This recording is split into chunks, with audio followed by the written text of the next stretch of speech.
할렐루야. 이 아침 죄전을 찾으신 여러분들에게 하나님의 은혜와 평강이 함께 하시기를 축원합니다. 오늘 로마서 7장 우리가 어떻게 의로움을 얻고 살아가고 있는가 중간 점검을 하고 있습니다. 바울은 우리에게 죽음이라는 것이 어떠한 의미로도 쓰일 수 있는가라는 것에 대해서 계속 말씀을 해주고 있죠. 그래서 로마서 5장에서는 죄에 대하여 죽는 것이라고 말을 했습니다. 죄가 우리 안에서 예수 그리스도를 믿는다, 구원을 얻는다라는 건 뭐예요? 우리가 죄에 대하여 죽는다는 것이죠. 육신에 대하여 죽는다라고 하는 것으로 말할 수 있어요. 그런데 오늘 여기서는 죄에 대하여 죽는 것으로 끝나는 것이 아니라 율법에 대하여서도 죽어야지 된다. 그러니까 율법이 더 이상 우리를 주관하는 것이 아닌 것이 바로 구원 얻은 자의 삶이다라고 하는 것을 말씀하고 있어요. 그래서 그런 의미에서 여기 오늘 남편이 죽었느냐 살았느냐, 당시에도 아마 로마 사람들에게도 그렇고 유대인들에게도 그렇고 남편이라는 존재가 여인들에게 부담이 되는 존재라 말할 수가 있습니다. 그래서 결혼을 해놓고 보니까 너무 사람이 이상한 사람이랑 결혼을 했단 말이에요. 이 남자랑 살기 어려운데 어떻게 해야 살 수가 있어요? 내가 남편이 죽으면 살 수 있어요. 그래서 이게 이제 남편이 죽는다라는 개념을 가지고, 우리나라는 사실은 그때 당시에는 그렇지가 않았어요. 남편이 죽어도 되게 뭐라 그래요? 친정에서 뭐라 그럽니까? 그 집 귀신이 되라 이렇게 이야기를 하지 않습니까? 근데 이제 로마에서는 죽으면 자유로워지는 거예요. 그 개념을 가지고 율법이라고 하는 존재가 무서운 남편이 죽었을 때 네가 자유로워질 수 있는 것처럼 율법에 대하여 죽으면, 율법이 죽으면 우리는 좀 더 자유로운 삶을 살아갈 수 있는 거 아니냐라는 것을 우리에게 말씀해 주는 거죠. 그래서 이게 계속 3절에도 보면 그러므로 만일 그 남편 생전에 다른 남자에게 가면 음녀라. 세상에 이런 걸 고민할 필요가 뭐가 있겠어요. 그렇죠? 근데 이제 여기서 이제 뭘 얘기하려고 그러냐면 율법에 대해서 이야기를 하려고 하다 보니까 이 개념이 들어온 거예요. 남편이 죽으면 그 법에서 자유롭게 되나니 다른 남자에게 갈지라도 음녀가 되지 아니하느니라. 그래서 우리가 율법에 대하여 죽으면 무엇으로 나아가는 거냐면 예수 그리스도의 은혜로 가는 것이다. 그러면 더 이상 우리가 잘못된 인생을 살아가는 것이 아니다라는 것을 강하게 말씀하고 있는 것입니다. 4절을 한번 읽어보겠습니다. 시작. 그러므로 내 형제들아 너희도 그리스도의 몸으로 말미암아 율법에 대하여 죽임을 당하였으니 이는 다르니 곧 죽은 자 가운데서 살아나신 이에게 가서 우리가 하나님을 위하여 열매를 맺게 하려 함이라. 아멘. 그래서 이렇게 우리가 율법에 대하여 죽임을 당하게 된 것, 바로 그 가운데서 무엇입니까? 곧 죽은 자 가운데서 살아나신 이에게 가서, 율법이 아니라 예수 그리스도에게로 가는 거예요. 그리고 뭐예요? 우리가 하나님을 위하여 무엇을 맺는 인생이에요? 열매를 맺는 인생이 되게 하려 합니다. 우리가 하나님 안에서 은혜로 나아가는 것은 율법으로서는 사망밖에는 이룰 수가 없고 예수 그리스도의 은혜로 나아갈 때 비로소 우리는 무엇을 맺게 된다? 열매 맺는 인생이 될 수 있다라고 하는 것을 말씀하는 것이죠. 그래서 우리 안에서 신앙적인 열매, 육적인 열매 모든 게 다 똑같습니다. 하나님의 은혜 가운데 은혜로 나아갈 때 열매를 맺는 것이지 은혜로 나아가지 않으면 아무도 열매를 맺을 수가 없다는 것이에요. 그래서 5절에 보면 육신에 있을 때에는 율법으로 말미암는 죄의 정욕이 우리 지체 중에 역사하여 우리로 사망을 위하여 열매를 맺게 하였더니 6절 시작. 이제는 우리가 얽매였던 것에 대하여 죽었으므로 율법에서 벗어났으니 이러므로 우리가 영의 새로운 것으로 섬길 것이요 율법 조문의 묵은 것으로 아니할지니라. 아멘. 예수 그리스도의 십자가의 은혜, 예수님이 십자가에서 죽으신다는 것은 무엇에 대한 은혜인가? 바로 여러분 우리가 인간이 다 갖고 있는 게 있습니다. 선한 일을 해야 축복을 받습니다. 나쁜 일을 하면 벌을 받게끔 돼 있어요. 그게 권선징악이죠. 그래서 죄를 지으면 벌이 오는 게 당연한 겁니다. 콩쥐팥이라든지 심청전이라든지 외국에도 이제 신데렐라라든지 이런 것들이 다 소설이 어떻게 되어 있냐면 권선징악에 대한 이야기들이 나오고, 그래서 우리나라 드라마들도 권선징악 같은 것들이 많이 나오죠. 그래서 한 남자가 있었는데 재벌 아들인데 그렇게 하면서 이제 나오면은 이제 여자 사무원이 사랑에 빠지게 되고, 또 그 사랑은 어떻게 됩니까? 또 시어머니가 재벌 부인이죠. 나타나가지고 봉투를 내밀고 헤어져라 그러고 이렇게 돼가지고선 하는 게 일상적인 그런 모습인 것처럼 그렇게 해서 버림받고, 그 버림받은 여자가 다시 나중에는 그 회사에 이사로 들어오게 되고 이런 거 있지 않습니까? 그런 게 이제 하는데 여기 이제 그런 어떤 권선징악적인 개념을 뛰어넘는 것이 예수 그리스도의 은혜다. 죄가 죄로서 역사하는 게 아니라 죄를 뛰어넘어 우리 안에 새로운 길을 열어주시는 것. 그게 은혜라는 거예요. 그래서 과거에 우리가 죄를 지었든지 짓지 않았든지 그거는 별 의미가 없는 인생이 된다라는 것을 말씀해 주요. 오직 예수 그리스도의 십자가 안에서 지금부터 나는 새로운 존재다라는 거예요. 지금까지 우리는 착한 일을 해야 상을 받는 것이고 나쁜 일을 하면 벌을 받는다 생각이지만 이제부터는 다르게 살아갈 수 있는 길이 열렸다. 그것이 바로 예수님의 십자가의 죽음이고 구원이다라는 것을 말씀해 주세요. 그래서 우리가 이제 6장에서도 그렇게 이야기를 하지 않았습니까? 더 은혜를 받게 하려고 죄에 더 거하는 게 아니냐라고 그랬는데 우리가 하나님 앞에서 온전히 의로움을 받은 것에 대해서 이젠 죄에 대해서 율법에 대해서 벗어나는 인생이 되어야 한다. 그러니까 왜 자꾸 율법에 대해서 벗어나는 인생이 되라고 할까요? 율법이 죽었다고 얘기를 할까요? 여러분 고개 좀 들어보세요. 여러분 우리가 예수를 믿잖아요. 바울이 로마 교회를 가본 적이 없어요. 로마서를 쓸 때 에베소에서 썼거든요. 로마 교인들을 만난 적이 없어요. 그래서 이 사람들이 신앙이 어떤지를 알지를 못해요. 그래서 기독교의 기본적인 진리를 가지고 썼고, 베이스가 뭐냐면 사도 바울 자체가 지금 자기가 당하고 있는 일에 대해서 쓴 거예요. 무슨 이야기냐? 여러분 예루살렘 교회, 예수 그리스도를 믿는 공동체가 있단 말이에요. 그럼 다 예수를 믿는 사람들이에요. 그 사람들은 죄에 대하여 죽은 사람들이에요. 그런데 그럼에도 불구하고 그들이 모여가지고 무엇으로 우리를 난도질하고 있습니까? 바울을 난도질하는 게 뭐예요? 율법이에요. 그들이 믿는데 변화되었다고 하는데 아직도 갖고 있는 칼이 있어요. 그게 율법으로 바울을 찌르는 거예요.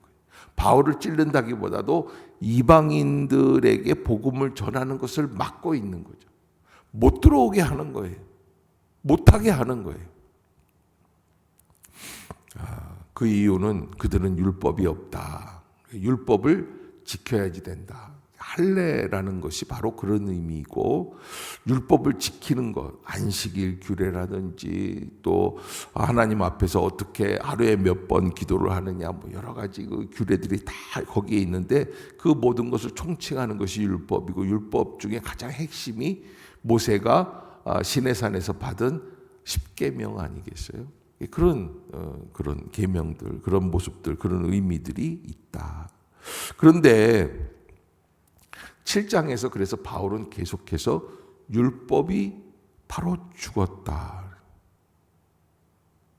율법이 죄냐? 그럴 수 없느니라. 율법으로 말미암지 않고는 내가 죄를 알지 못하였으니 곧 율법이 탐내지 말라 하지 아니하였더라면 내가 탐심을 알지 못하였으리라. 여러분, 모세가 받은 율법, 시내산에서 받은 율법이 아무 의미가 없는 걸까요? 아니요, 있기는 있어요. 뭐예요? 죄를 알게 하는 기능이에요. 죄를 이거 이렇게 하면 안 된다고 그랬지. 그러나 그런 기능도 예수님의 십자가의 구원에 있어서는 의미가 없다는 거예요. 왜?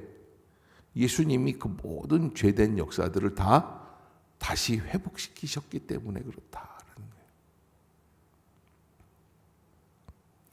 그래서 여러분, 우리가 하나님 앞에서 가장 중요한 것 8절에 한번 봅시다. 한번 8절 시작.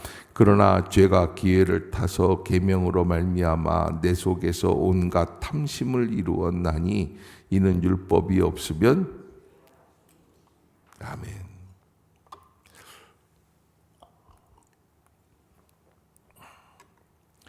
이 율법이라는 것이 있다 보면 아직까지 변화되지 못한 심령으로 살아가는데, 이 예루살렘 교회에 있는 유대인들 중에 예수 믿는 사람들에 대한 이야기예요.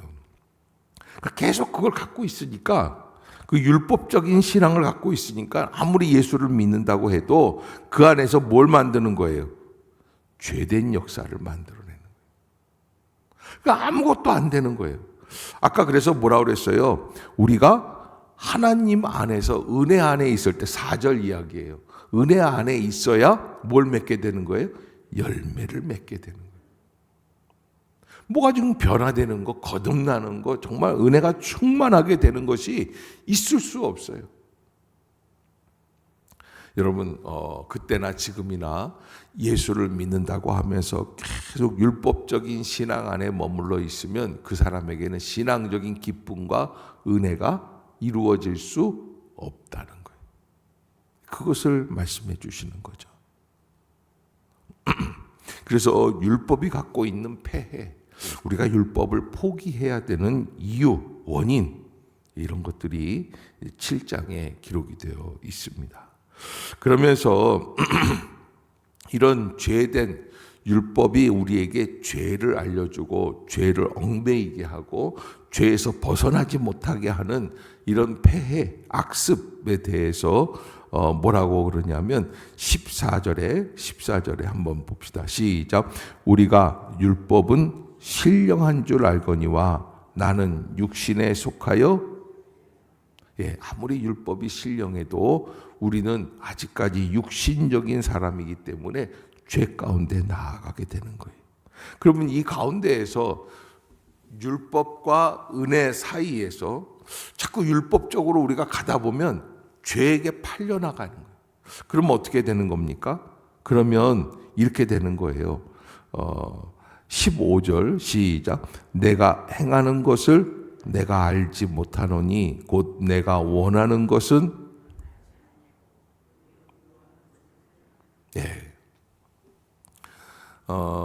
이방인들이 들어왔을 때 자꾸 우리가 율법을 갖고 있잖아요. 그럼 율법을 갖고 있는 사람들은 이방인이 구원을 받았다고 하고 예수를 믿겠다고 하면 뭐부터 얘기해야 돼요? 너 할례 받아라. 너 십계명을 지켜라. 자꾸 율법을 얘기하게 돼요. 그 율법을 얘기하다 보면은 우리가 뭘 하는 거예요?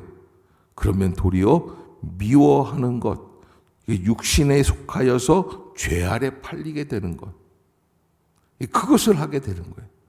그래서 잘 생각해 보니까 그 사람을 정죄하게 되고 징벌하게 되고 이방인들이 예수를 믿어서 자유함을 누리지 못하게 하고 억압을 하게 되는 것이죠. 그래서 내가 원하는 것을 행치 아니하고 도리어 미워하는 것을 행하는 거다. 그러니까 우리가 정말 이방인들이 들어와서 자유함을 얻을 수 있는 교회를 만들 수 있는 것은 뭐예요? 어떻게 해야지 돼요? 내가 율법에 대하여서도 죽은 신앙이 되어야 된다라는 것을 말씀해 주시는 거예요.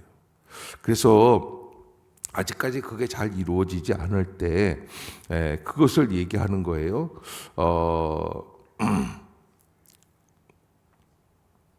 19절 한번 보겠습니다. 19절 시작. 내가 원하는 바 선은 행하지 아니하고 도리어 원하지 아니하는 바 악을 행하는도다. 이게 이제 율법에 예수를 믿는다고 하면서 율법에 속해 있는 그리스도인들의 특징이라는 거예요. 그 왜 그러느냐? 20절에 보면 만일 내가 원하지 아니하는 그것을 하면, 그 죄를 행하는 것을 하면 이를 행하는 자가 내가 아니요 내 속에 거하는 죄다. 그러므로 내가 한 법을 깨달았노니 곧 선을 행하기 원하는 나의 안에 뭐가 있다는 거예요? 악이 함께 있는 거예요. 그게 율법적인 신앙이에요.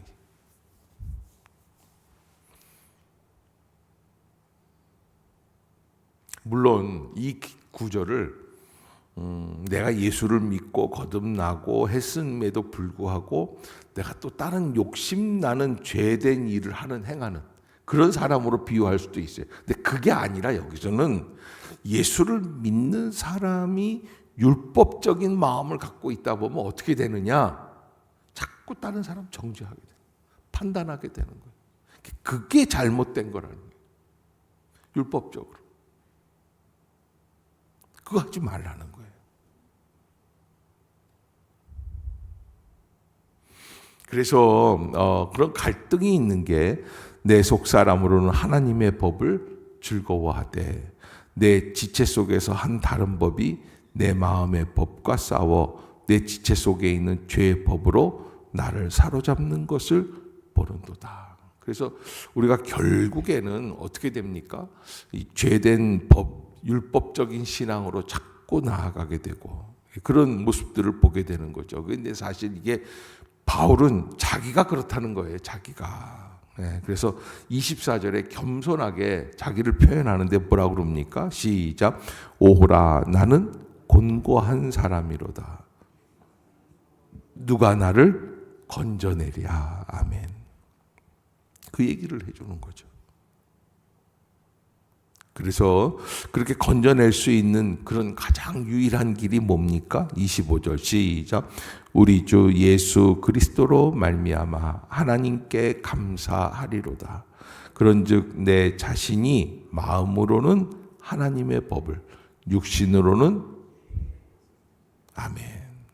그래서 이 법이라고 하는 것, 죄의 법이라는 것, 율법이라고 하는 것에 대한 그런 바울의 이 기가 막힌 해석이에요. 그것을 우리에게 말씀해 주고 있는 건데 자꾸 우리는 이걸 가지고 내가 예수 믿으면서도 죄를 지을 수 있다라는 표현으로 나가는 것은 어느 쪽이냐면 약간 구원파 쪽으로 가는 거예요.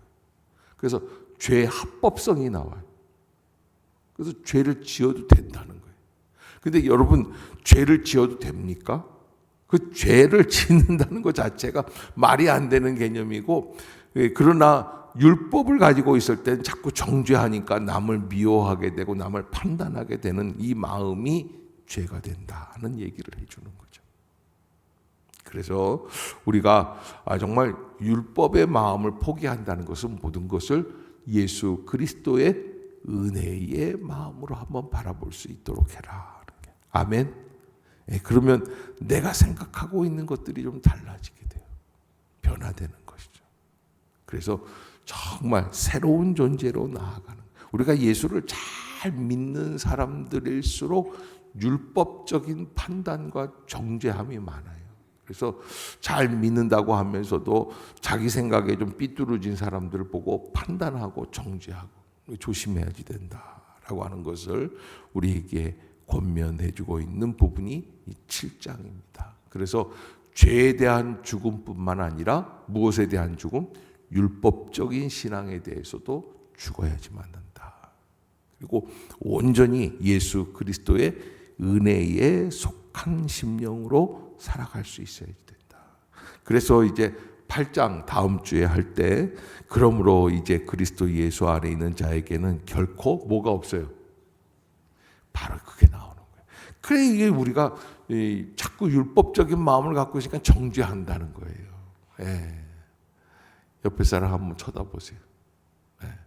이제부터는 제발 정죄하지 마세요. 예. 자꾸 얘기하고 잔소리하게 되고 너는 이게 문제다 찌르고, 네가 문제가 아니라 누가 문제라는 거예요. 내가 문제라는 거예요. 근데 여기서는 내가 문제라고 그러는데 집에 가면 또 아침에 애들 안 일어나면 누가 문제예요? 니들이 문제야. 사실 엄마 아빠 체질 닮아서 그런 거예요. 가만 보면 나이가 들어서 이제 우리도 새벽기도 나오지만 본래 저도 본래 아침에 그냥 늦게까지 퍼자야지 속이 시원한 사람인데 목사가 돼가지고선 이렇게 나오는 거거든요.